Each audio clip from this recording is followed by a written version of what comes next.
Wala raw nakalagay sa konstitusyon na pwedeng basta na lamang ibasura o di kaya'y i-return to sender ang articles of impeachment.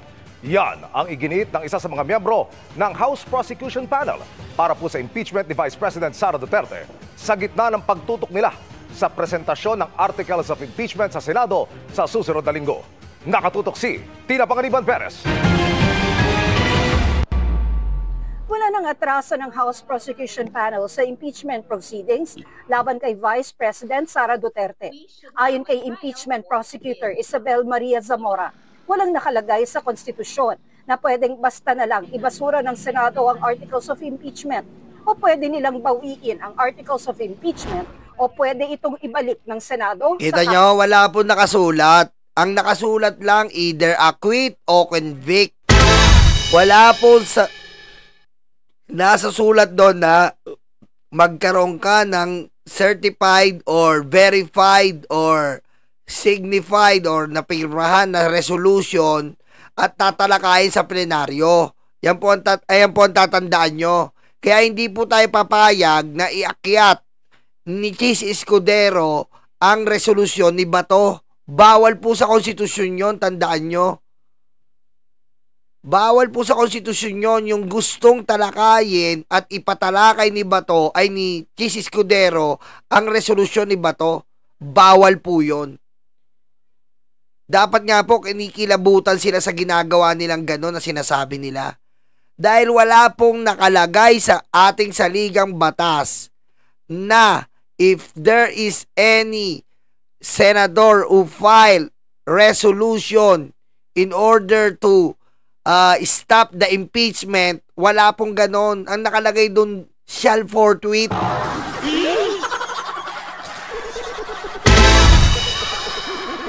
So ano po sinasabi nito ng hayop na Chis Escudero? Nakatatalakayin nila sa plenaryo yung draft resolution or yung pagiging resolution na yon. Bawal yon. Hindi pwede yon. Kamara. Ayon kay Zamora, malinaw ang konstitusyon. Kapag may articles of impeachment, kailangan magsagawa ng paglilitis ang Senado. Returning it to sender or dismissing the impeachment complaint right away are unconstitutional acts. Ang nasa batas po natin, unang-unang sa ligang batas, pagka-transmit po natin ng article sa... Oy, Tiger Eyes, thank you ha. Mag-like-like na kayo. Mag-like-like na kayo, oy. Mag-like kayo. Wala... Naantok na ba kayo? Mag-like kayo, oy. Naantok na ba kayo? Tigil na natin to. Ano? Okay.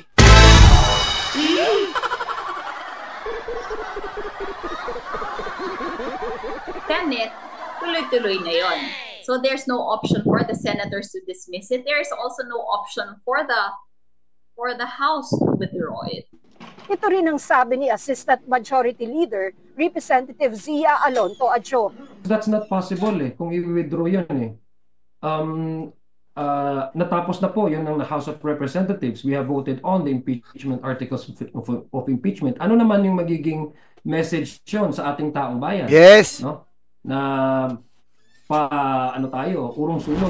Ayon kay impeachment prosecutor Representative Isabel Maria Zamora, nakatutok ang... Mami Irene, thank you. Daddy Armin, thank you po. House Prosecution Panel sa paghahanda para sa gagawing presentasyon ng articles of impeachment sa Senado sa June 11. Bali ganito po mangyayari, tandaan nyo po pag nag-convene po ang impeachment June 11, magko-convene na, manunumpa na ang ating mga kongreso, ang ating mga senador. Hindi na po kailangan i-stop yon. Tandaan nyo. Pag in-stop nila yon at kinontra nila na hindi tatawid sa 28 yan, mayayari po talaga to. Mayayari na kayo. Hindi kami nananakot pero parang gano'n na rin. Katunayan, lahat daw silang 11 prosecutors ay inaasahang dadalo. Sabi ni Zamora, nakapag-practice na raw si impeachment prosecutor at Batangas 2nd District Representative Jervy Luistro. Nako, ang ganda nun. Si Ma'am Luistro ang mag-present ng article of impeachment. Kaabang-abang. Kaabang-abang, man. Ng pagbabasa ng articles of impeachment kasama ang private prosecutors. Napag-usapan din anya ng House Prosecution Panel ang draft resolution ni Senator Bato de la Rosa na nagbabasura sa articles of impeachment. The mere fact na nag-draft sila ng isang resolution that openly violates the Constitution is shocking for us. Oh, yan na po ha. Binibigyan na tayo ng clue. Oy, ayaw pakawalan ni cheese si Sara, sabi ni Rian Madora. Nawawala sa market ang Piatos cheese flavor. Oo nga eh. Ngayon, abangan nyo po. Kasi, wala. Argo, malabo pa. Malabo pa si Luistro. Ay, si Marcoleta. Malayo pa. 19 Congress ang magtatalakay eh. Malayo pa. Hindi pa aabot kay Luistro. Sa 19 pa lang to. Ang 28th Congress, July pa eh. Wala, malayo pa. Hindi pa makakaabot si Marcoleta. Kasi, si Win Gatchalian sabi dire-diretso na to eh. At papasok nga si Win Gatchalian kahit Sabado at Linggo eh. Ngayon, pag sa 20th na to, gusto nila, makikita nila. Diba? Ngayon, makikita po natin dito, bali, pag nag-present sila, etong si Bato, kitang-kita nyo naman po, nilabag niya ang konstitusyon. Ngayon, meron po ako naririnig na may mga ipapa-inhibit po. Ipapa-inhibit na mga senador.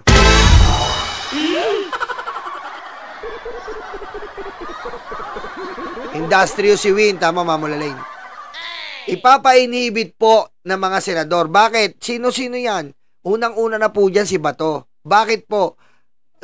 Dahil sa ginawa niyang draft resolution, automatiko po, bias na siya.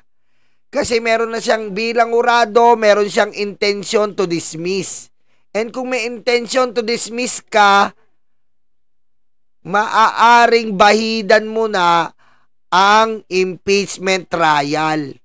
Yan po ang aabangan nyo, mga huradong senador na pipilitin po at talagang iipapa-inhibit.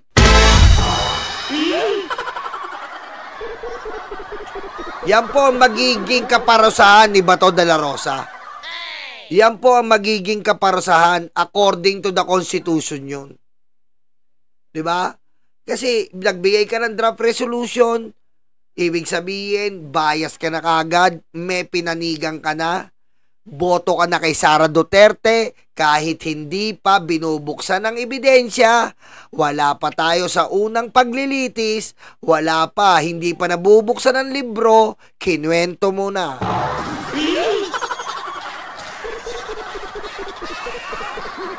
Kaya yan po ang abangan nyo. Ayan po, nababalitaan natin na may pa-i-inhibit po na senador. At sa pag-i-inhibit niya, deserving naman sa kanya yon.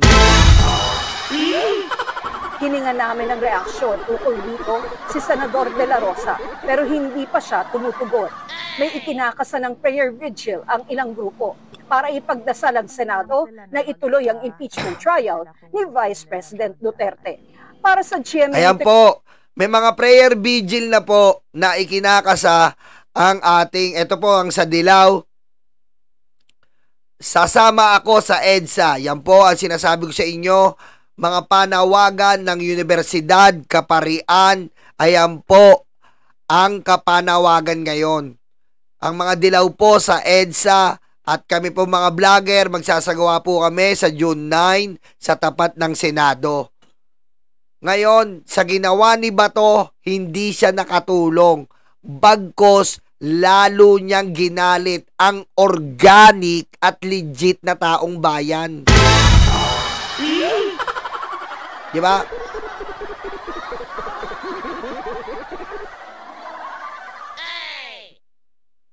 At hindi lang ito, nagsalita na rin po ang dating mga hurado at Supreme Court. Pakinggan nyo.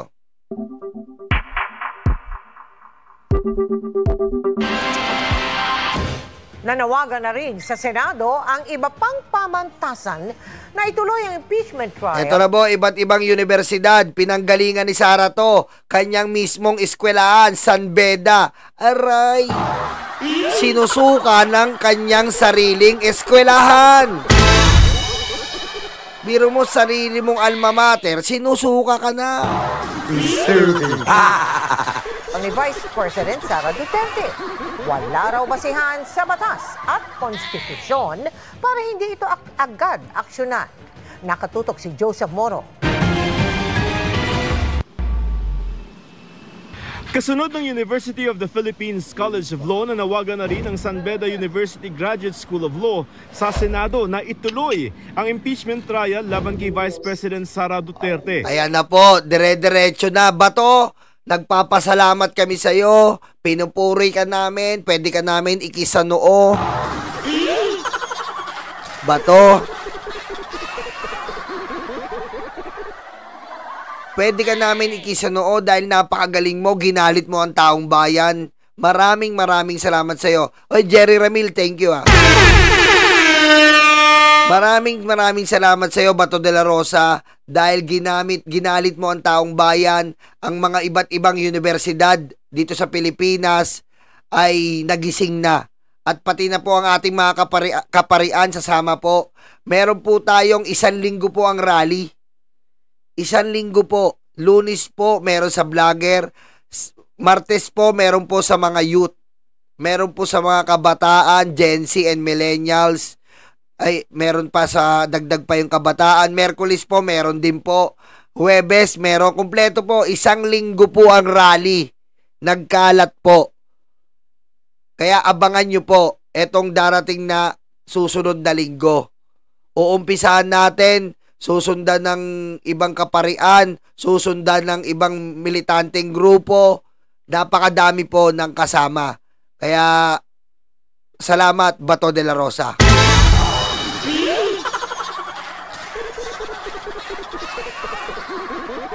Napakagaling mo, Bato de la Rosa. Ikaw ang naging mitya ng taong bayan. Ikaw ang naging talagang susi sa pagmulat sa mga tulog na diwa ng taong bayan. Pinatayo mo lahat at kinuha mo ang galit ng taong bayan. Salamat, Bato.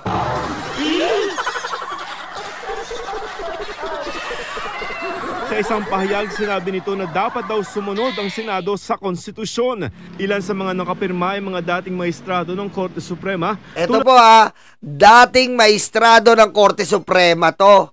Ang pumirma po sa San Beda Law of Graduation of School of Law. Pinirmahan nila na dapat nagpepetisyon sila, ituloy nyo ang impeachment. Motherfucking Susan Hasegawa. Maraming salamat. Nagkaroon na rin po sila ng isang petisyon. Katulad po ng UP. Sunod-sunod na po to. Hindi na mapipigilan to. Hindi na mapipigilan to. Yan nga yung sinasabi ko sa inyo, huwag kayo malungkot. Dahil sa dumadami man ang Duterte Black, ang dami nila, walang magagawa yan. Walang magagawa yung mga senador. Kahit isa lang ang hindi Duterte Black dyan, wala pa rin silang magagawa.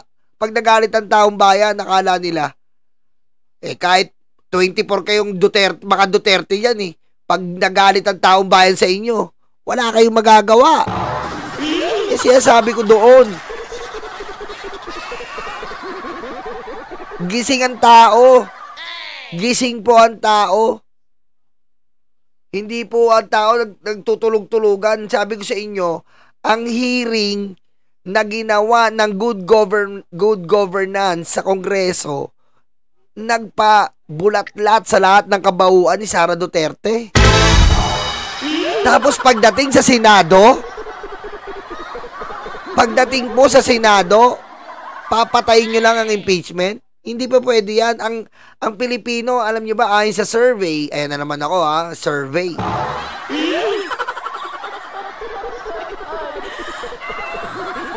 Alam nyo ba, na tayo ang pangalawa sa mahilig sa mga telenovela. Number 1 dyan, ang Korea. Pangalawa na po, ang Pilipinas. Pangatlo, ang Espanya. Kaya isang malaking telenovela to. Napuputulin nyo lang sa taong bayan at sa mga Pilipino. Eh di nagwala yung mga yan.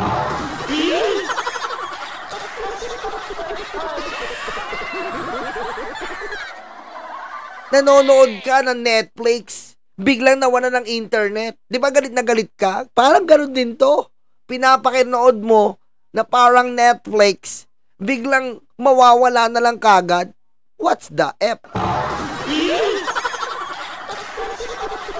Di ba? Sabi ni Tiger Ass, grabe naman YOLO pag bulatlat. O sige, sige. Puday ni Marlica na bulatlat! 国家主席习近平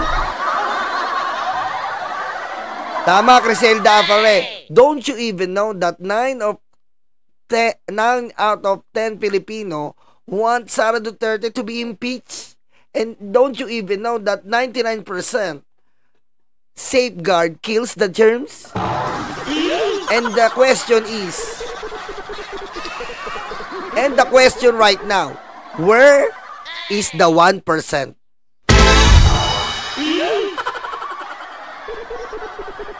Diba? Diba?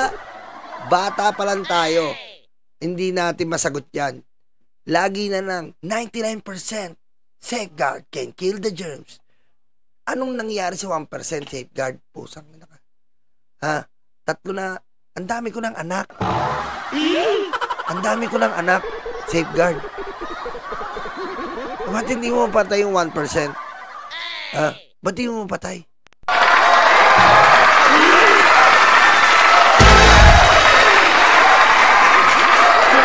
Supreme Court Associate Justices Adolfo Cascuna at Jose Vito. Jose Vito, Cascuna, dating mga Supreme Court, hindi naggagalaiti na po sa galit ang mga dating Supreme Court Justice dahil sa ginawa ni Bato at ginagawa ng mga senador. Jocelyn Nakagaito, thank you. Nanggagalaiti na po sa galit. Siyempre, sino ba naman hindi manggagalaiti? Diba? Lantaran po ang pangwawalang niya sa ating konstitusyon. Lantaran po ang pangmamaniobra ng mga Duterteng alipin ni Digong. Ganun ba ang impeachment? Hindi po ganun. Sinasabi ng konstitusyon, mag-impeachment kayo para ma-check natin ang check and balance yan eh. Kung akusado ba, anong ba siya? Ligtas ba siya? Nagkasala ba o hindi? Hindi. Ang gagawin nila, talagang, senador kami. Wala kayong magagawa. Senador kami. Wala kayong magagawa. Pag ginusto namin, kung anong oras namin gawin to, basta gusto namin schedule, kung ano, wala na po. Hindi nila sinusunod ang pattern ng konstitusyon. And it is so alarming, ladies and gentlemen, because if you do not obey the content of the Constitution, this is so alarming. Okay?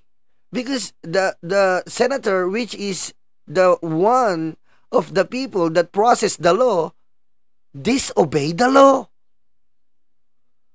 So what is the future of our country? We have no future if this continues. Diba?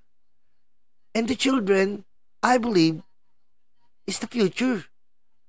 I believe the children are future. Teach them well and make it the way. Show them all of the beauty that makes it say.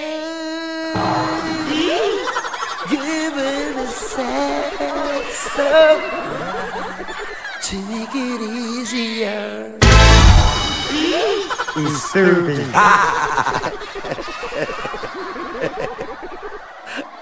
Nakatulala sila eh. Sabi na, putik, ang lupit ng English ha. Ang galing. Ang lupit ng English. Oh, yeah. Parang tanga lang, ah.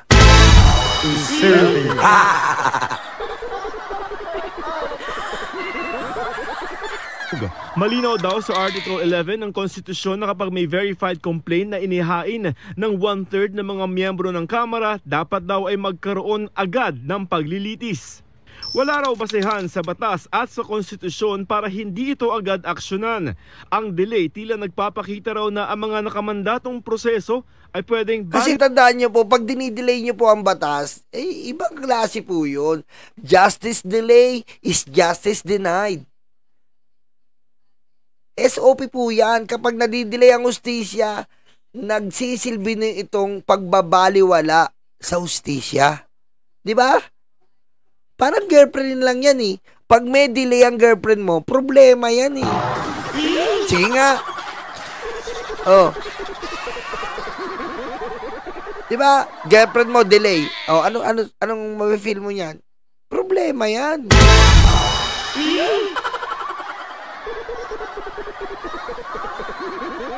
Mag-iisip ka eh. Delay yung girlfriend ko. Putik. Katatanggal mo na sa trabaho. Oh. Delay. 2 months. Siya nakangiti, ikaw nakangiwi.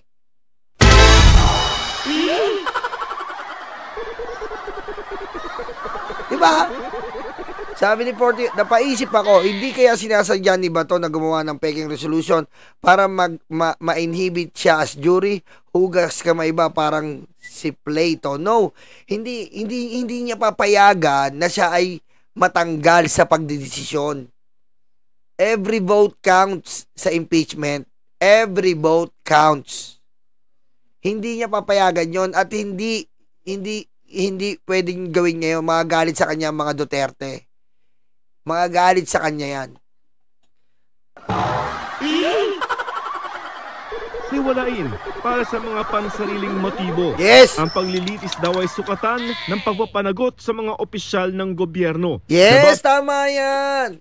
Ang trial po, ang impeachment trial, tama yon para makita natin ang accountability ng impeached official.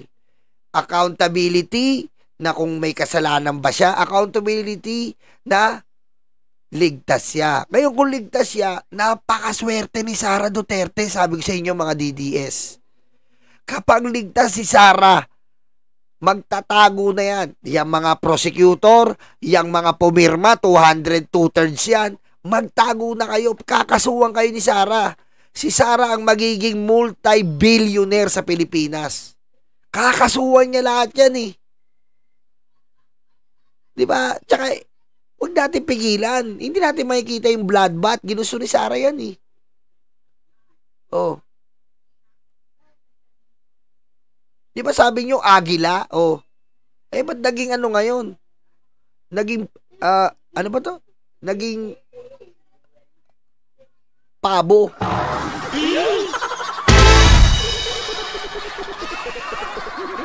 Bahala rin at dismayado ang mga propesor ng Political Science and Development Studies ng De La Salle University. De La Salle University na po! San Beda, UP, De La Salle University. Hello!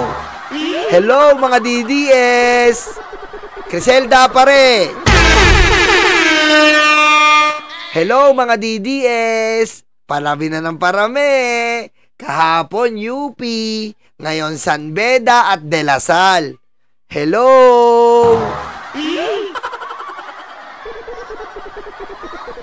Teka lang ha, mag-a-advance ako ng thinking ha. Mag-a-advance ako ng thinking. Bukas or sa Lunes, sasama na dito ang FEU, Arellano. Ayan po ang hula ko dyan ha. FEU, Arellano, Ateneo. Yan muna hula ko. Yan muna tatlo. Eto muna ang hula ko. FEU, Ateneo, Arellano. Kasi mga ano yan eh. Diyan din nagsisimula ang mga mababagsik na law. mga abogado.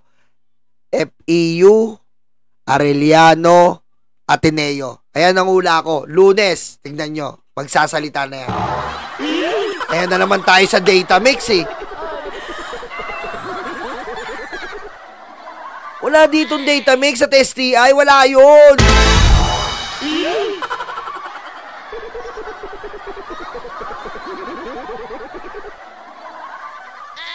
Wala. Hindi pwede yung gumawa ng virus dito.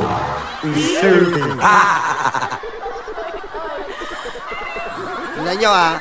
Tingnan nyo, tatama ako dyan. Sa Lunes, tatama ako dyan. Tingnan nyo sa Lunes. FEU, Ateneo, Arellano.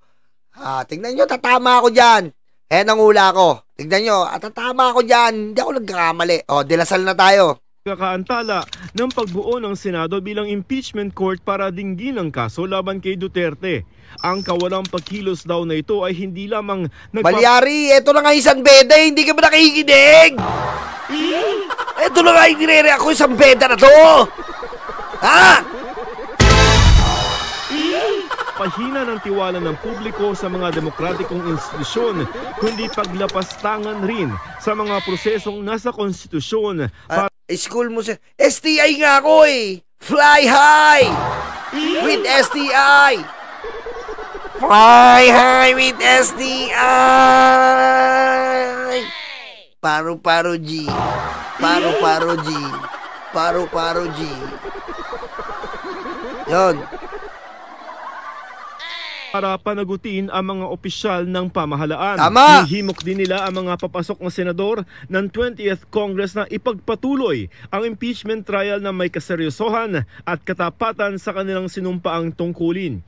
Kung hindi raw ay maituturing itong sadyang pagtalikod sa pananagutan na nakalagay sa konstitusyon. Yan ha, grabe kayo ha. Sabi ng mga tiga de La Salle, pagtalikod na to sa nalalagay sa konstitusyon. Totoo po yan. Sa mga ginagawa ng mga senador na yan, akala nila, itong impeachment, porket first timer sila, akala nila ganun lang yung impeachment. Si Bato, si Bongo, si Robin, akala nila ganun lang yung impeachment. Mga engot kasi, si Aimee, akala nila ganun ang impeachment. Hindi ganun ang impeachment. Ang impeachment, hindi lang ang si Sara ang hinuhusgahan, buong Senado hinuhusgahan yan. Tataksil sa demokratikong pamamahala. Ang mga panawagang ito ay sa harap ng resolusyon ni Senador Ronald Bato de la Rosa na nananawagang ibasura na ang impeachment dahil sa kawalan na ng oras ng Senado. Kahapon nanawagan na rin ang mga propesor ng UP College of Law sa Senado na ituloy ang impeachment. Ayon kay UP Law Associate Professor Paulo Tamase na isa sa mga pumirma sa pahayag ng UP, labag sa konstitusyon at wala raw legal na basehan ang resolusyon ni De La Rosa. Walang basehan yung teorya na kailangan mag-dismiss ng impeachment complaint or ng impeachment case ang Senado na hindi man lang niya nasisimulan yung proseso. Sa saligang batas, ang kapangyarihan ng Senado ay try and decide, maglitis at magdesisyon. Wala doon yung mag-dismiss ng kaso na hindi man lang nakakakita ng isang peraso ng ebidensya o isang testigo man lang. Ang trabaho daw ng Senado bilang impeachment court ay hindi katulad ng mga ibang trabaho nito tulad ng paggawa ng batas na tumitigil kapag may bago ng Kongreso. Kita nyo? Hindi sila dapat tumigil. Dahil ang impeachment court, di ba, is special kind. Ang sinasabi nila, ang sinasite nila yung all the legislative na ginagawa nila. Pero hindi nga kayo legislative eh. Ang hirap ba intindihin yun? Jury kayo. Ang tatanga naman. Legislative kayo na legislative. Senador kayo nun. Pero pag impeachment na, jury kayo. And when you are saying you are a jury, you are the one who will convict or acquit the said impeached official. Okay? Because you are a jury. You are not senator anymore because you've been transformed to another form which is a jury and not a legislator. Father!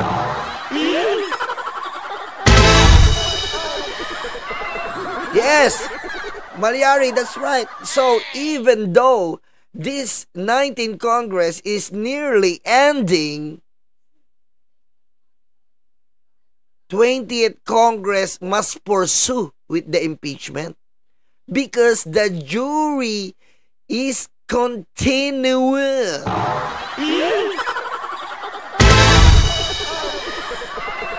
Hindi rin daw tama na iasa sa Korte Suprema na magdesisyon kung tama o mali ang resolusyon. Sabi ko sa inyo, hindi pwedeng iasa sa Korte Suprema to. Di ba, yung pinanggigigilan ko na high blood ako? Pero mo ipapasa mo sa Korte Suprema, anong kinalaman nila dito? Anong kinalaman ng Korte Suprema dito? Hindi nila pwedeng pangimusukan to. Because 3 branches of government, magkakaroon ng constitutional crisis to. Pangingialam sa bawat poder ng may poder. Hindi pa pwede yun.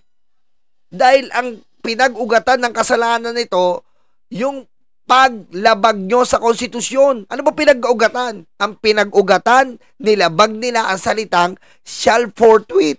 Doon naman tayo nag-ugat eh. Doon po tayo nag-ugat dito. Sa salitang shall forthwith, hindi nyo sinunod ang konstitusyon. Kaya nagkandaleche-leche tayo. Yan po ang resulta ng paglabag sa konstitusyon. Kaya ang konstitusyon natin is the core of our country.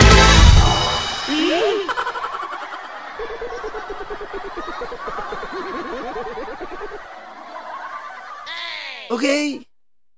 Impeachment is legislative function. No, no, no.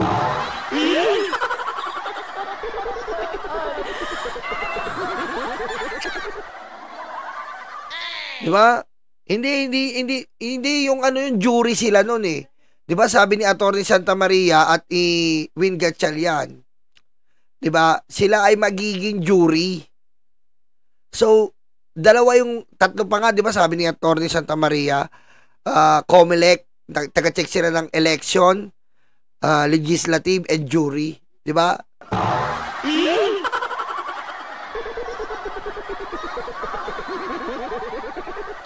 Impeachment is a political process. Ayan nga nakakalungkot eh. Ayan nakakalungkot talaga. Pag sinasabi nilang impeachment is political, nakakalungkot po yun eh, no? Nakakalungkot yun. Gaya nga po ng sinabi ni Atty. Claire. Nakasandaan niyo yung sinabi ni Atty. Claire? Sinasabi nila, oo, given na political, pero nakakalungkot po na paano, given na sasabihin natin political in basic terms. Pero kung titignan nyo po talaga yung impeachment, pamumulitika po ba yung kapag napatunayan natin na pag nagnakaw si Sara? Sa tingin nyo po, pamumulitika po ba yon? Yun na nakakalungkot dito eh. Yun ang mga sinasabi ng iba eh. Di ba? Hindi naman pamumulitika yun eh. Seeking the truth yun, di ba? Di ba? Yun ang problema eh, no? Yan yung sinabi ni Atty. Claire eh. Narinig ko eh. Di ba? Yan ang lagi sinasabi nila, hindi politika to. Naghahanap yung taong bayan ng katotohanan, eh hindi pa bumulitika to. Dahil kung ginawa niya ang talagang mandato at trabaho ni Sara Duterte, wala tayo sa impeachment eh. Di ba? At kung pamumulitika to, edi dapat doon pa lang sa good governance, sinapul niya na. Di ba? Pangbobo tong live na to. Eh di ikaw matalino.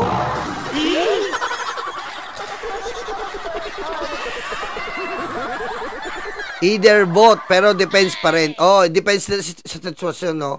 Pero siguro nagkakatalo na lang yan sa belief, no? Sa paniniwala. Di ba? Sa paniniwala.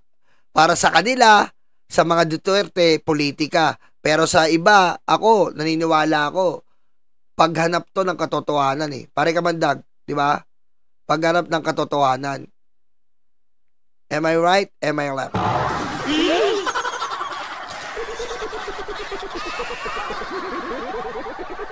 Totoo, Ma'am Janelle, no? Ang pamumulitika, alibay lang yan ng mga hindi po sila mambabatas, mambabarang. Ang tawag po sa mga senador ngayon, mambabarang. Ha? Hindi na po sila mambabatas, mambabarang. Binabarang nila yung impeachment, mambabarang.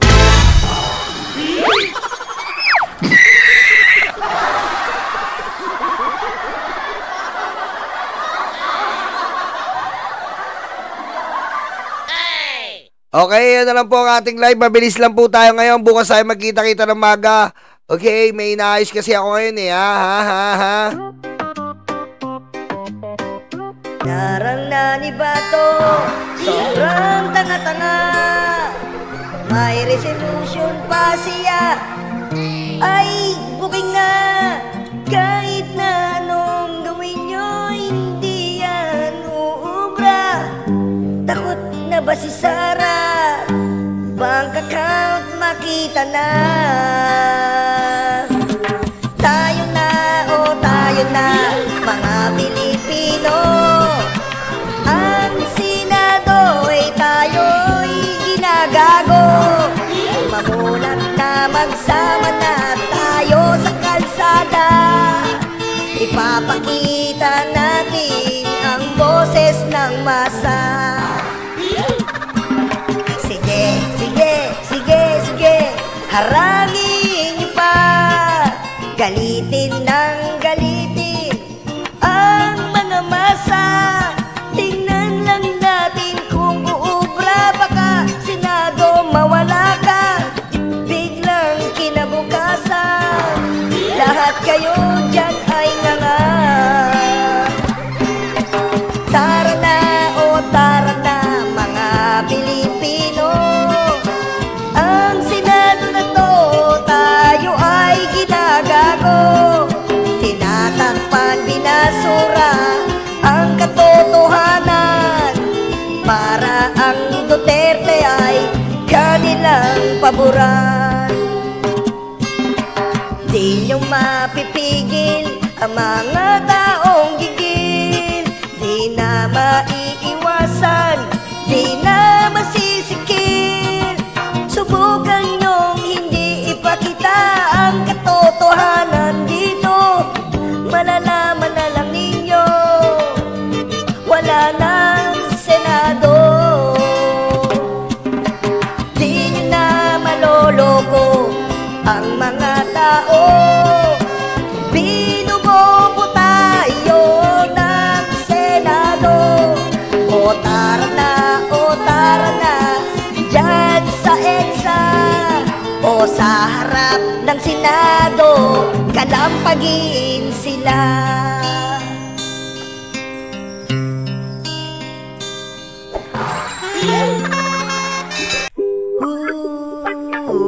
Umiiyak na ang bataan ni Sara. Inutos-utusan, tanga pa. Senador na engot pa. Ay nako, nakakaawa ang DDS. Yung utak nila'y parang winales. Lumalabag-labag sa konstitusyon para iligtas ang isang demo. Si Sarang Piniling desperado na. Kasi yung bank account ayaw ipakita. Malalagot kasi ang bilyones. Kaya ang Sara Piniling sobrang stress. Salamat sa iyo, Mr. Bato. Ginising mo lahat ang Pilipino. Nakuha mo lahat ang galit namin. Kaya nga ngayon kayo'y makakatikim. At sarati niling malapit na. Baka di mo maabutan si Papa habang sinusunog sa Netherlands. Nakakulong ka na siguro, no?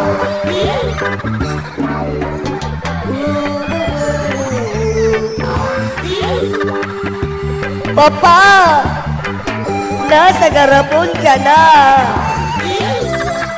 Papa, ako naman, impeach na.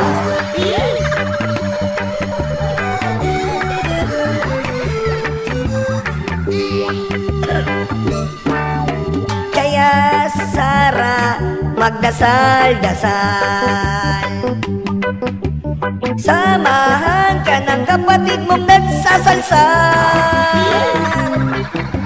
Si iyot man na sobrang malibog, at si Baste na laging sabog na sabog. Panga ni Baste, sabog na sabog.